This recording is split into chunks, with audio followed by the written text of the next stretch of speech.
വലിയ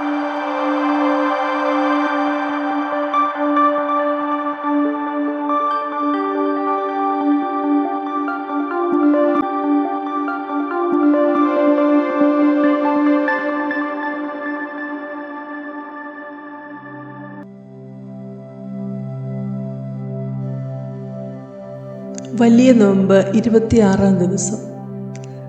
റോമാലേഖനം 9-ാം അധ്യായം 1 മുതൽ 13 വരെ വാക്യങ്ങളാണ് ഇന്നത്തെ ചിന്തയ്ക്ക് ആസ്പദമായിട്ടുള്ളത്. ഇന്നത്തെ പ്രധാന ചിന്ത ദൈവത്തിൻ്റെ നീതിയും ദൈവത്തിൻ്റെ കൃപയും എന്നുള്ളതാണ്. ദൈവം തൻ്റെ ഇച്ഛയ്ക്ക് അനുസരണമായി താൻ തിരഞ്ഞെടുത്തവരിൽ പ്രവർത്തിക്കുന്നു. ഇത് മനുഷ്യബുദ്ധിക്ക് അതീതമായ ഒരു തിരഞ്ഞെടുപ്പാണ്. എന്നാൽ ഈ ഭാഗം നമ്മെ പ്രോത്സാഹിപ്പിക്കുന്നത് ദൈവിക വാഗ്ദത്തങ്ങളെ വിശ്വാസത്താൽ സ്വീകരിപ്പാൻ നാം സദാ സന്നദ്ധരായിരിക്കണം എന്നതാണ്. പ്രധാന വാക്യം റോമാലേഖനം 9:8. ജഡപ്രകാരം ജനിച്ച മക്കളല്ല ദൈവത്തിൻ്റെ മക്കൾ, വാഗ്ദത്തപ്രകാരം ജനിച്ച മക്കളെ അത്രേ സന്തതി എന്ന് എണ്ണുന്നു. പ്രാർത്ഥിക്കാം. ദൈവമേ, വചനം ആഴത്തിൽ ഗ്രഹിപ്പാൻ ഞങ്ങളെ ബലപ്പെടുത്തണമേ. 2 വിഷയങ്ങൾ ഒരുമിച്ച് ചിന്തിക്കാമെന്ന് ആഗ്രഹിക്കുന്നു. 1, ജനനം കൊണ്ട് നാം ദൈവമക്കൾ ആകുന്നില്ല. റോമാലേഖനം 9:8. ജഡപ്രകാരം ജനിച്ച മക്കളല്ല ദൈവത്തിൻ്റെ മക്കൾ, വാഗ്ദത്തപ്രകാരം ജനിച്ച മക്കളെ അത്രേ സന്തതി എന്ന് എണ്ണുന്നു. ദൈവത്തിൻ്റെ പരമാധികാരവും എന്നാൽ ദൈവത്തിൻ്റെ മനസ്സലിവിൻ്റെ കൃപയുടെ ആഴവും പഠിക്കുന്ന ഒരു അധ്യായമാണിത്. 9-ാം അധ്യായം 6-ാം വാക്യത്തിൽ ഇസ്രയേലിൽ നിന്ന് ജനിച്ചവർ എല്ലാം ഇസ്രയേലർ എന്നും അബ്രഹാമിൻ്റെ സന്തതിയാകിയാൽ മക്കൾ എന്നും വരികയില്ല എന്നും എഴുതിയിരിക്കുന്നു. എന്നാൽ 9-ാം അധ്യായം 7-ാം വാക്യത്തിൽ ഇസഹാക്കിൽ നിന്ന് ജനിച്ചവർ നിന്റെ സന്തതി എന്ന് വിളിക്കപ്പെടും എന്നും എഴുതിയിരിക്കുന്നു. ഇതിൻ്റെ ആത്മീക അർത്ഥം എന്താണ്? അബ്രഹാമിൻ്റെ 2 മക്കളെക്കുറിച്ച് ഇവിടെ പറയുന്നു, ഇസ്മയിലും ഇസഹാക്കും. ഇസ്മയിൽ അടിമയായ ഹാഗാറിൻ്റെ മകൻ. ജനന കാരണം അബ്രഹാമും സാറായും ദീർഘക്ഷമയുള്ളവർ ആയിരുന്നില്ല.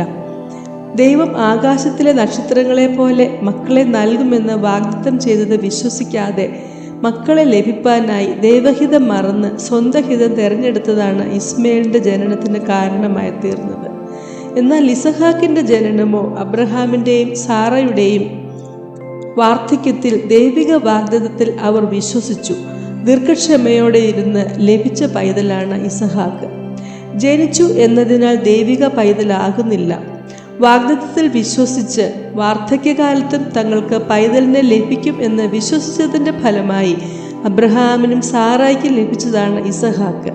ഇവിടെ വാഗ്ദത്തത്താൽ പൈതലിനെ സ്വീകരിച്ചതുപോലെ ദൈവിക വാഗ്ദത്തമായ മശിഹ എന്ന രക്ഷകനെ വിശ്വാസത്താൽ സ്വീകരിച്ച് വാഗ്ദത്തപ്രകാരം ജനിച്ച മക്കളായി തീരുകയും സന്തതി എന്ന് എണ്ണപ്പെടുകയും ചെയ്യണം എന്ന് വചനം പഠിപ്പിക്കുന്നു.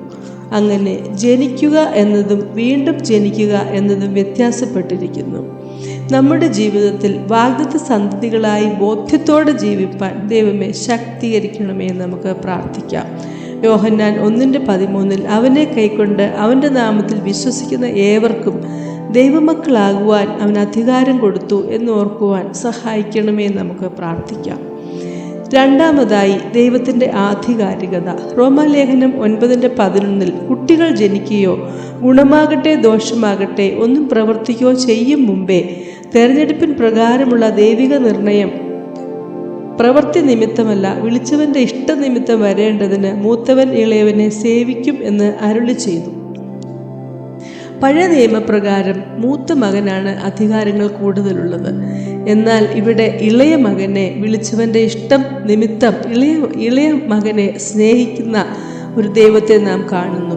മാനുഷിക നിയമത്തിനു മുകളിലായി ദൈവിക നിയമം വയ്ക്കുവാൻ ദൈവം ശക്തനാണ്. ആരെ അംഗീകരിക്കണമെന്നും ആരെ തിരഞ്ഞെടുക്കണമെന്നതും ദൈവിക നീതിയാണ്. നാം വിനയപ്പെടുക, ദൈവഹിതത്തിന് മുമ്പിൽ താണിരിക്കുക. 9:13 വാക്യത്തിൽ ഞാൻ യാക്കോബിനെ സ്നേഹിച്ചു ഏശാവിനെ ദ്വേഷിച്ചിരിക്കുന്നു എന്ന് എഴുതിയിരിക്കുന്നുവല്ലോ എന്ന് വായിക്കുന്നു. ഇതിൻ്റെ ആത്മീക അർത്ഥം ദൈവം നമ്മെ തിരഞ്ഞെടുക്കുന്നതിൻ്റെ യോഗ്യത നമ്മുടെ കഴിവുകളല്ല, അവൻ്റെ കരുണയാൽ മാത്രമാണ് എന്നുള്ളതാണ്. എഫെസ്യ ലേഖനം 2-ാം അധ്യായം 8-9 വാക്യത്തിൽ കൃപയാൽ വിശ്വാസം മൂലം രക്ഷിക്കപ്പെട്ടിരിക്കുന്ന നാം എന്നും വായിക്കുന്നു. വിശ്വാസത്താലുള്ള നീതീകരണമാണ്.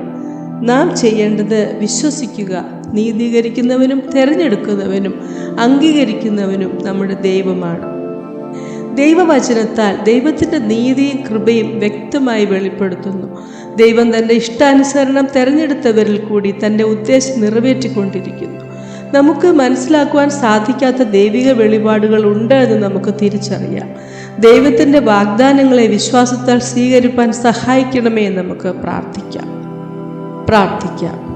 നമ്മെ തിരഞ്ഞെടുത്ത ദൈവം നമ്മിൽ കൂടി പ്രവർത്തിക്കുവാൻ ആഗ്രഹിക്കുന്നത് എന്തെന്ന് ദൈവമേ ഞങ്ങളെ മനസ്സിലാക്കി തരണമേ. ആമേൻ.